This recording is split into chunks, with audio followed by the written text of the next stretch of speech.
எல்லாருக்கும் ஒரு சந்தேகம் இருக்கும். எல்லாத்தையும் கடவுள் பார்த்துக்கிட்டே தான் இருக்கார். எவ்வளோ பிரச்சனை நான் சமாளிச்சிட்ருக்கேன், என்னென்னமோ நடந்துகிட்ருக்கேன் லைஃப்பில். அவர் நினச்சா அதை தடுத்து நிறுத்தியிருக்கலாமே, அவர் நினச்சிருந்தா இது நடக்காமல் பார்த்துருந்துருக்கலாமே. நான் அவரை எவ்வளோ தூரம் கும்பிடுறேன், என்னெல்லாம் அவருக்காக பண்ணுறேன். மனசார தானே நான் என்னோடய வேண்டுதலை வைக்கிறேன்.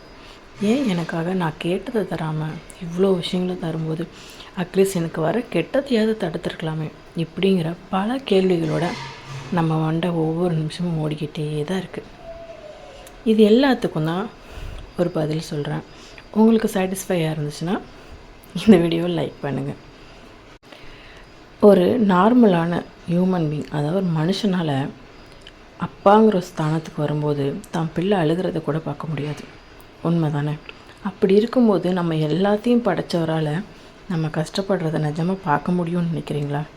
கண்டிப்பாக கிடையாது. இதுக்கு ஒரே ஒரு பதில் என்ன தெரியுமா?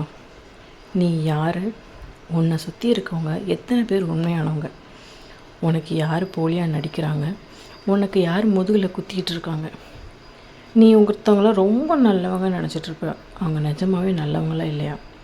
உன் மேலே உண்மையாகவே அவங்க அளவுக்கு அதிகமான அன்பு வச்சுருக்காங்களா, ஏன் கொஞ்சோண்டாவது அன்புன்னு வச்சுருக்காங்களா? இப்படி எல்லா விதமான பதிலுக்கும் அந்த நடக்கிற அந்த பிரச்சனையின் மூலயமா தான் நீ பதில் கண்டுபிடிக்க முடியும். உண்மை தானே? பிரச்சனை பிரச்சனை பிரச்சனை நம்ம போட்டு அடிச்சுக்கிறோம். துரோகம் பண்ணிட்டாங்க, இது பண்ணிட்டாங்க, அது பண்ணிட்டாங்க. ஆனால் உண்மையை சொல்லுங்கள், இப்படி எதுவுமே நடக்கலைன்னா உங்கள் எதிர்த்தாப்பில் இருக்கிறவன் நிஜமாகவே யாருன்னு உங்களுக்கு கண்டுபிடிக்க முடியுமா? கடவுள் உங்களை மட்டும் இல்லை, உங்களை சுற்றி இருக்கவங்களும் எப்படிப்பட்டவங்கன்னு உங்களுக்கு புரிய வைக்கிறதுக்கான பதில் தான் இந்த சோதனை எல்லாம்.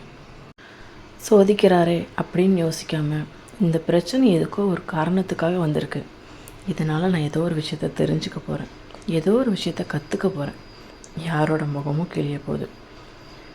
கடவுள் எதையும் எனக்கு உணர்த்த முயற்சி பண்ணிகிட்ருக்காருன்னு என்றைக்காவது ஒரு நாள் யோசிச்சு பாருங்கள். கண்டிப்பாக சொல்கிறேன், உங்கள் பிரச்சனையெல்லாம் ஒரு பிரச்சனையே இல்லைன்னா உங்களுக்கே ஒரு கண்டிப்பான ஒரு புரிதல் கிடைக்கும். ஏம்மா அழுதுகிட்டு இருக்கும்போது இதெல்லாம் யாருமோ யோசிக்க போகிறேன் அப்படின்னு நீங்கள் சொல்லலாம்.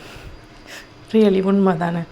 நம்ம ஒரு பிரச்சனை வரும்போது ஐயோ இதுலேருந்து எப்படி தப்பிக்கிறதுன்னு மட்டும்தான் யோசிப்போமே தவிர, அது முடிஞ்சதுக்கப்புறம் நம்ம கற்றுக்கிட்ட பாடத்தை என்றைக்குமே நம்ம யோசிக்கிறதில்ல.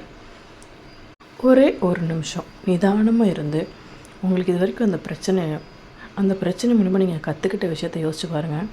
கண்டிப்பாக நான் என்ன சொல்ல வரேன்னு உங்களுக்கு புரியும். கடவுள் என்ன செஞ்சாலும் ஒரு காரணம் இல்லாமல் செய்ய மாட்டார். இதை நீங்கள் நம்பினா மட்டும்தான் உங்கள் லைஃப்பில் எல்லா பிரச்சனையிலிருந்தும் நீங்களாகவே வெளியே வர முடியும். முயற்சி பண்ணி பாருங்கள்.